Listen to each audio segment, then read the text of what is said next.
The 1940s were a time of war, uncertainty and enormous change. Britain faced total mobilization, men went to fight and women stepped into factories, offices and even military roles that had been reserved for men for decades. Their contributions were essential to the war effort. But as the war ended, the country wanted women to go back home, to leave jobs to men. Women who wanted independence, education, or careers often faced discrimination. Gender roles were strictly enforced, and anyone who defied them was considered radical or scandalous. My name is Roberta Cowell. I grew up dreaming of flying planes, of speed and freedom, but society told me that there were certain things that girls weren't allowed to do, or someone like me.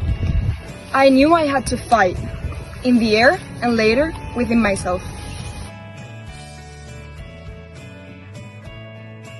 Roberta, you lived in a time when the war was at war and women were expected to stay at home. Yet you became a pilot, racing driver, and later a trailblazer for gender rights. That's incredible, and since you were a pilot in the Royal Air Force during one of the most dangerous times in history, can you describe what it feels like to fly in combat? I mean, flying a Spitfire was both terrifying and exhilarating. The sky gave me freedom, even while the world below was a war. I trained all the pilots, faced enemy fire, and risked my life daily. But even as a decorated officer, I carried a secret burden. I was living in a body that did not match my true self. That was a fight far more personal than any I faced in the air. After the war, Roberta's battle shifted from the skies to society itself. In 1951, she became the first British trans woman to undergo gender reassignment surgery, a revolutionary and courageous decision at a time where such matters were taboo and often condemned.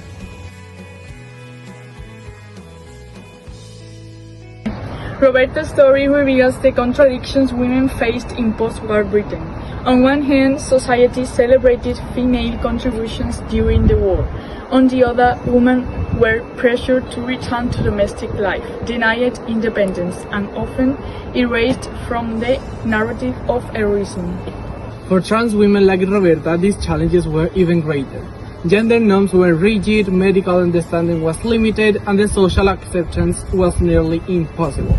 Roberta had to navigate both the public eye as a war hero and the private struggle to live authentically. Her bravery challenged societal expectations and expanded the very definition of what it means to be a woman.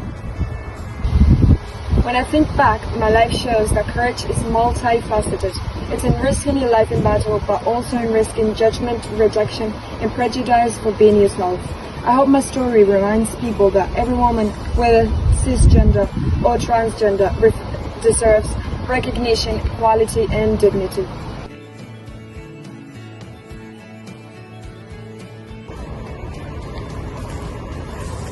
Today, Roberta Cowell's legacy continues to inspire people around the world.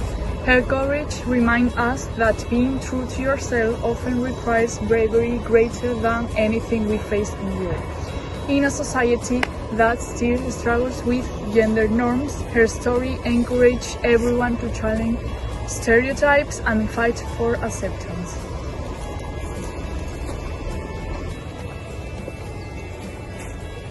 Her journey also highlights the progress society has made. Trans people today have more visibility, legal protections, and platforms to share their voices.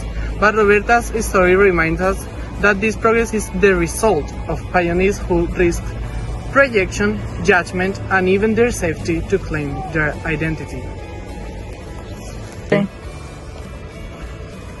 Roberta's life shows that authenticity is a form of resistance. Being yourself in a world that often believes conformity is a revolutionary act. She opened the door for future generations of women, trans people, and anyone fighting to live openly and honestly.